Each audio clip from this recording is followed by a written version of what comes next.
আপনাদের কি এরকম হয়, রাতে ঘুমাতে গেছেন আর খালি মনে হচ্ছে যে আমি কেন এরকম করলাম, ও কেন এরকম বললো, বা সেটা ভুল হয়ে গেল না তো? এই ধরনের একই রকম চিন্তা বারবার আসতে থাকছে আর আপনি ছটফট করছেন, কিছুতেই ঘুম আসছে না। এই রকম একটা অবস্থা। অনেকেই এসে বলেন যে আমি না দুর্বল, আমি না ভীষণ বেশি ভাবি, কই অন্যেরা তো ভাবে না। আজকে আমরা শুরু করব এভরিডে সাইকোলজি বলে একটা নতুন সিরিজ। আমরা এই সিরিজে আলোচনা করব যে আমাদের রোজকার যে সমস্ত চিন্তা ভাবনা বা ধরুন ব্যবহার, তার পিছনে মনোবিজ্ঞানের গবেষণা কি বলছে। আপনারা যেভাবে সেলফ কেয়ার সিরিজে ছিলেন, মনমিস সিরিজে ছিলেন, আশা করব আপনারা আরও এগুলোর সাথে জুড়ে থাকবেন, যাতে আরও বেশি করে এগুলো আলোচনা করতে পারি এবং প্রতিটা মানুষ যেন একটু নিজেরা সচেতন হন যে এগুলো সত্যিই এগুলোর যত্নের দরকার। তাহলে চলুন আমরা ভিডিওটা শুরু করি। আমরা এভরিডে সাইকোলজিতে 4টে পার্টে আলোচনা করব। প্রথম পার্টে রাখবো হচ্ছে বিষয়টা কি, তারপরে বলবো কেন হয়, তারপরে কি কি সমস্যা হয় এবং সবশেষে কিছু ছোট ছোট টিপস দেওয়ার চেষ্টা করব। এখানে একটা গুরুত্বপূর্ণ কথা আপনাদের জানিয়ে রাখি যে যারা এইসব জিনিস নিয়ে দিনের পর দিন ধরে অসুবিধায় রয়েছেন বা ভাবছেন, আটকে রয়েছেন, তাদেরকে বলবো তারা কিন্তু দেরি না করে অবশ্যই কিন্তু প্রফেশনাল হেল্প নিতে যান। নির্দ্বিধায় প্রফেশনাল হেল্প নিন, দেখবেন এগুলো থেকে কিন্তু আপনারা বেরিয়ে যেতে পারবেন সহজেই। তাহলে নিজেদের যেমন গ্রোথ হবে, নিজেদের প্রোডাক্টিভিটি বাড়বে, রিলেশনশিপগুলো ভালো হবে, আমরা কিন্তু সত্যিই একটা হেলদি কমিউনিটির দিকে এগোতে পারবো। তাহলে ওভার থিঙ্কিং কি? ওভার থিঙ্কিং মানেই কিন্তু বেশি ভাবা নয়।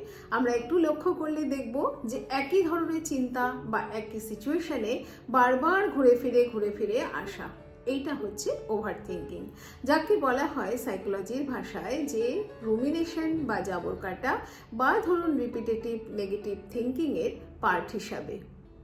তাহলে বোঝা যাচ্ছে যে এটা কেমনভাবে আমাদেরকে আটকে রেখে দেয় এবং যাদের হয় তারা কিন্তু সাংঘাতিক কষ্টের মধ্যে থাকেন। এবারে বলবো কেন হয়, কারণ বিজ্ঞানটা তো আমরা জানবো। তো একজন বিখ্যাত আমেরিকান সাইকোলজিস্ট সুজান নোলেম হোয়েক্সেমা দীর্ঘদিন গবেষণা করেছেন এই রুমিনেশন নিয়ে। তো উনি দেখিয়েছেন যে এই রুমিনেশন ব্যাপারটা আমাদের কিন্তু আমাদের এই মস্তিষ্কের একটা স্বাভাবিক প্রবণতা, এবং সেটা কখন কখন আসে এবং কেন হয়। সেটা আসে হচ্ছে আমাদের ব্রেন প্রায় 5 লক্ষ বছর ধরে যে পার্টটা রয়েছে ব্রেনের, যে সার্ভাইভাল মেকানিজম যেটাকে বলা হয় নেগেটিভিটি বায়াস, অটোমেটিক্যালি ও কিন্তু আমাদের প্রোটেক্ট করতে সাহায্য করে। সেই ব্রেনটা কিন্তু আজও অ্যাক্টিভ রয়েছে। ধরুন আদিম মানুষ যখন জঙ্গলে বাস করতো তখন তাদেরকে তো বাঘ সিংহের হাত থেকে নিজেদেরকে প্রোটেক্ট করতে হতো। তাহলে এই যে বডিটাকে ফাইট ফ্লাইট অ্যান্ড ফ্রিজ রেসপন্সের জন্য তৈরি করতে হতো, মানে অটোমেটিক্যালি তৈরি হতো, সেই পার্টটা কিন্তু ব্রেনের এখনো আছে। যদিও বাঘসিংহ আজকে নেই, কিন্তু তার থেকেও বেশি ক্ষতিকারক কিছু আছে, যার ফলে আমাদের কিন্তু এই জিনিসগুলো হয়। তাহলে এই পার্টটা হলো এই যে অটোমেটিক নেগেটিভিটি বায়াস, তার জন্য কিন্তু এটা আসে। 2 নম্বর হচ্ছে যে আনসার্টেনিটি টলারেট, এই ব্যাপারটা থাকে না, মানে অনিশ্চয়তা যেখানে থাকছে সেখানে সেটা কিন্তু দুর্বিষহ হয়ে যাচ্ছে, ব্যাপারটা কিছুতেই ম্যানেজ করা যাবে না, এই রকম ভাবনা থেকেও কিন্তু হয়।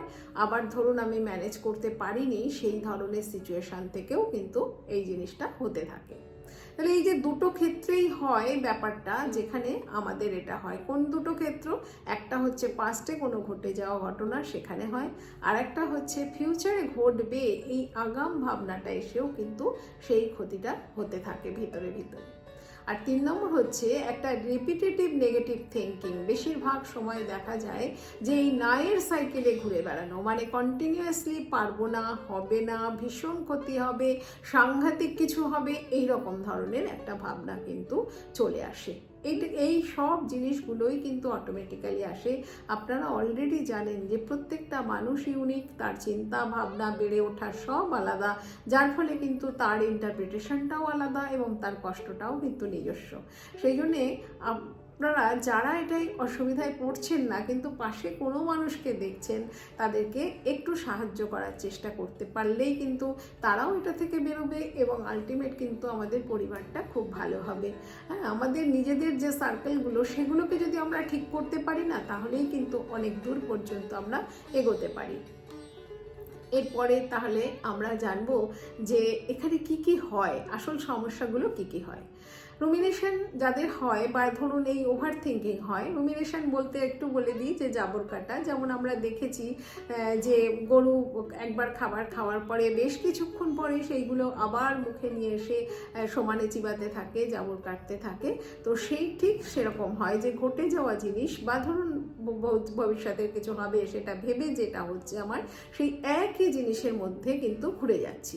তাহলে এইটা ঘুরে যাওয়ার ফলে কি হয়, যিনি ভাবেন হয়তো যে এটা থেকে সমাধান করছি, কিন্তু সেটা রিসার্চে দেখা গেছে যে সমাধান হয় না, বরঞ্চ আরও আমরা জড়িয়ে যাই চিন্তার জালে, আরও জড়িয়ে যাই, আটকে যাই নিজেরা। 2 নম্বর হয় নেগেটিভ চিন্তা আসে, তাহলে খারাপ লাগা থাকে।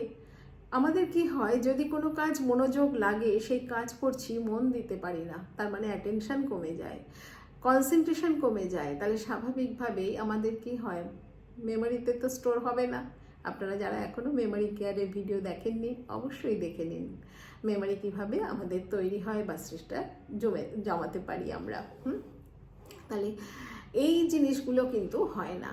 আর মন সেটা তো ভালো থাকবেই না, সবসময় একটা অস্থিরতা, সবসময় একটা কষ্ট, কিছুর থেকে বেরোতে চাইছি অথচ পারছি না, তাহলে সেও কিন্তু কোনো জিনিসই আনন্দ পেতে পারে না ভিতর থেকে। এগুলো কিন্তু হয়। আর এই যে সুজান নোলেম হুইক্সেমা উনি দেখিয়েছেন যে এই রুমিনেশন কিন্তু আমাদের ডিপ্রেশনের ঝুঁকি অনেকটা বাড়িয়ে দেয়। তাহলে বুঝতে পারছেন যে এটা কতটা ক্ষতিকারক। আর আমাদের সামাজিক সম্পর্কগুলো তো অবশ্যই খারাপ হবে, এই এতগুলো জিনিস হয়। আর এই হুইক্সেমা কিন্তু উনি দেখিয়েছেন যেটা একটা সাইকেলের মতন চলতে থাকে। আমার খারাপ লাগা, সেখান থেকে আমার রুমিনেশন, রুমিনেশনের পরে আরও খারাপ লাগা, এবার আরও খারাপ লাগা থেকে আরও রুমিনেশন, একটা যেন সেলফ রিইনফোর্সিং সাইকেল ভিতরে ভিতরে চলতে থাকে। এটা এইরকমভাবে কষ্ট দেয়। তাহলে এরপরে আসছে আমরা এটা থেকে বেরোবো কী করে, তাই তো? আমরা প্রথমেই বলবো যে প্রথম যে কাজটা করার দরকার, যে আমরা ওই যে চিন্তাগুলো আসছে তাকে কখনোই তাড়াতে যাব না। এ যাবত আমরা সেটা করে আসি, কেন আসছে বলে নিজেকে জাজ করি। তাহলে আমরা তাড়াতেও চাইবো না, ওকে সাপ্রেস করে রাখবো না, আর নিজেকেও ক্রিটিসাইজ করব না যে এটা আমার মাথায় কেন আসছে, অন্যদের আসছে না, এই বলেও কিন্তু কখনোই ক্রিটিসাইজ করব না, এগুলো করব না। তাহলে এবারে কি করব? করব হচ্ছে চিন্তাগুলোকে ভালো করে পর্যবেক্ষণ করব, দেখব। আর এরপরে আরও 2-3টে জিনিস করব, সেটা হচ্ছে আমরা যদি পাস্টের কোনো ঘটনা অলরেডি হয়ে থাকে তাহলে সেখানে আমরা একটু রিভিজিট করব, পুনরায় যে সিচুয়েশনটাকে বা আমার যে কনভারসেশন হয়েছে সেইটাকে আর একবার দেখার চেষ্টা করব। আর যদি ফিউচার হয় তাহলেও কিন্তু সেটা সম্পর্কে আমার যা ভাবনা আসছে সেটা নিয়ে একটুখানি দেখার চেষ্টা করব, এক্স্যাক্ট সিচুয়েশনটা আমার মাথায় কি আসছে। এই 2 ক্ষেত্রে কিন্তু আমরা এইভাবে দেখব পুনরায়। দেখার ফলে কি হবে, আমরা কিন্তু ফ্যাক্ট চেক করতে পারবো যে আমার ব্রেন কি একটু বেশি গল্প বানিয়ে ফেলছে, এটা কি সত্যিই ফ্যাক্ট না এটা ফিয়ার।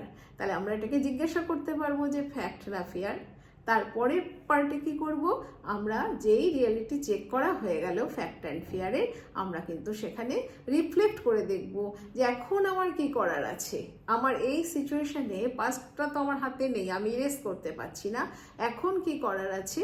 আর ঠিক ফিউচার সম্পর্কে হলেও যে আমি কি কি করতে পারি বা আমি কি বলতে পারি, এই অ্যাকশনটা হচ্ছে জরুরি। যেই রিফ্লেক্ট করব তাহলে কিন্তু কি হবে, আমার ওই যে এইভাবে দেখতে পারলেই কিন্তু এই রুমিনেশনের সাইকেলটা ব্রেক করবে।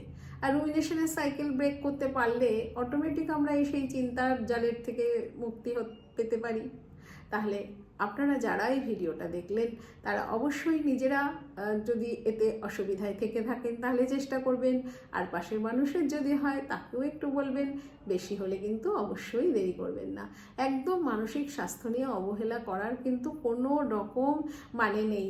তাতে উল্টে কি হয় বলুন তো, ওটাই অসুস্থতার লক্ষণ যে আমার প্রয়োজন হচ্ছে তাও আমি যাচ্ছি না বা সেটা স্বীকার করছি না। তাহলে ধন্যবাদ সবাইকে, আপনারা জুড়ে থাকুন এভরিডে সাইকোলজির সাথে। আমরা ধীরে ধীরে এই সমস্ত কমন বিষয়গুলো নিয়ে আলোচনা করব।